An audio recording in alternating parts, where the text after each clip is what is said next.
नमस्कार। स्वागत है आपका हमारे चैनल में।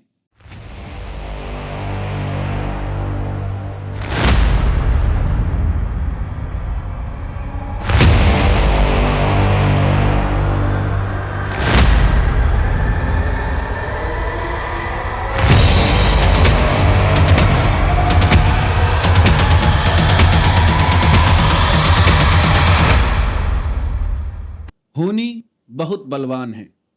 जो होना है वो होकर रहता है, लेकिन सत्कर्मों, सत्य और पवित्रता के साथ होनी का बुरा प्रभाव कम किया जा सकता है। अभिमन्यु के पुत्र राजा परीक्षित थे। राजा परीक्षित के बाद उनके लड़के जनविजय राजा बने। एक दिन जनविजय वेद व्यास जी के पास बैठे थे। बातों ही बातों में जनविजय ने कुछ नाराजगी से वेद व्यास जी से कहा कि जहां आप सामर्थ्य थे और स्वयं भगवान श्री कृष्ण थे, भीष्म पितामह, गुरु द्रोणाचार्य, कुलगुरु कृपाचार्य, धर्मराज युधिष्ठिर जैसे महान लोग उपस्थित थे, फिर भी आप महाभारत के युद्ध को होने से नहीं रोक पाए और देखते देखते अपार जनधन की हानि हो गई। यदि मैं उस समय रहा होता तो अपने पुरुषार्थ से इस विनाश को होने से बचा लेता। अहंकार से भरे जनविजय के शब्द सुनकर भी व्यास जी शांत रहे। उन्होंने कहा, पुत्र, अपने पूर्वजों की क्षमता पर शंका ना करो। यह विधि द्वारा निश्चित था, जो बदला नहीं जा सकता था। यदि ऐसा हो सकता तो श्री कृष्ण में ही इतना सामर्थ्य था कि वो युद्ध को रोक सकते थे। जनविजय अपनी बात पर अड़ा रहा और बोला, मैं इस सिद्धांत को नहीं मानता। आप तो भविष्यवक्ता हैं। मेरे जीवन में होने वाली किसी होनी को बताइए। मैं उसे रोककर यह प्रमाणित कर दूंगा कि विधि का विधान निश्चित नहीं होता। व्यास जी ने कहा, पुत्र, यदि तू चाहता है तो सुन। कुछ वर्ष बाद तू काले घोड़े पर बैठ के शिकार करने जाएगा। दक्षिण दिशा में समुद्र तट पर पहुंचेगा। वहां तुझे एक सुंदर स्त्री मिलेगी जिसे तू महलों में लाएगा और उससे विवाह करेगा। मैं तुझे मना करूंगा कि ये सब मत करना, लेकिन फिर भी तू ये सब करेगा। इसके बाद उस लड़की के कहने पर तू एक यज्ञ करेगा। मैं तुझे आज ही चेता रहा हूं कि उस यज्ञ में तुम वृद्ध ब्राह्मणों को बुलाना, लेकिन वो यज्ञ तुम युवा ब्राह्मणों से करवाओगे और फिर वही युवा ब्राह्मण तुम्हें प्राण दंड की सजा देंगे, जिसकी वजह से तुम्हें कुष्ठ रोग होगा और उसी से तुम्हारी मृत्यु भी होगी। जनविजय ने हंसते हुए व्यास जी की बात को काटते हुए कहा कि मैं आज के बाद कभी काले घोड़े पर ही नहीं बैठूंगा, तो ये सब घटनाएं घटित ही नहीं होंगी। व्यास जी ने कहा, ये सब होगा, और अभी आगे की सुन। उस यज्ञ में एक ऐसी घटना घटित होगी कि तू उस रानी के कहने पर उन युवा ब्राह्मणों को प्राण दंड देगा, जिससे तुझे ब्रह्म हत्या का पाप भी लगेगा। वेद व्यास जी की बात सुनकर एहतियातवश जनविजय ने शिकार पर जाना ही छोड़ दिया।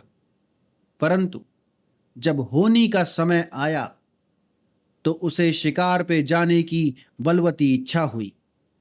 उसने सोचा कि काला घोड़ा नहीं लूंगा, पर उस दिन उसे अस्तबल में काला घोड़ा ही मिला। तब उसने सोचा कि मैं दक्षिण दिशा में नहीं जाऊंगा, परंतु घोड़ा अनियंत्रित होकर दक्षिण दिशा की ओर ही गया और समुद्र तट पर जाके रुक गया। वहां पर उसने एक सुंदर स्त्री को देखा और उस पर मोहित हुआ। जनविजय ने सोचा कि इसे लेकर महल में तो जाऊंगा, लेकिन शादी नहीं करूंगा। परंतु उसे महलों में लाने के बाद उसके प्यार में पड़कर उससे विवाह भी कर लिया। फिर उसी रानी के कहने से जन्मविजय द्वारा यज्ञ भी किया गया। उस यज्ञ में युवा ब्राह्मण बुलाए गए। किसी बात पर युवा ब्राह्मण रानी पर हंसने लगे। रानी क्रोधित हो गई और रानी के कहने पर राजा जन्मविजय ने उन युवा ब्राह्मणों को प्राण दंड की सजा दे दी। फिर युवा ब्राह्मणों ने जन्मविजय को कुष्ठ रोग का श्राप दे दिया। फलस्वरूप उसको कोढ़ हो गया। अब जन्मविजय घबरा गया और तुरंत व्यास जी के पास पहुंचा और उनसे जीवन बचाने के लिए प्रार्थना करने लगा। वेद व्यास जी ने कहा कि एक अंतिम अवसर तेरे प्राण बचाने का और देता हूं। मैं तुझे महाभारत में हुई घटनाओं के बारे में बताऊंगा, जिसे तुझे श्रद्धा और विश्वास के साथ सुनना होगा।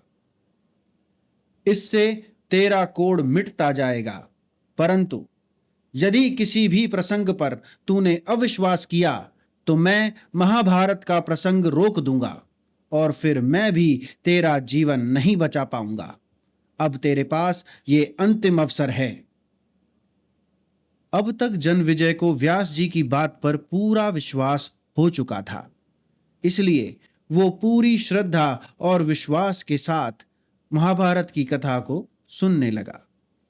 व्यास जी ने कथा आरंभ करी और जब भीम के बल के प्रसंग सुनाए, जिसमें भीम ने हाथियों को सूंडों से पकड़कर उन्हें अंतरिक्ष में उछाल दिया था और कहा कि वे हाथी आज भी अंतरिक्ष में घूम रहे हैं, तब जन्मविजय अपने आप को रोक नहीं पाया और बोल उठा कि ये कैसे संभव हो सकता है, मैं नहीं मानता।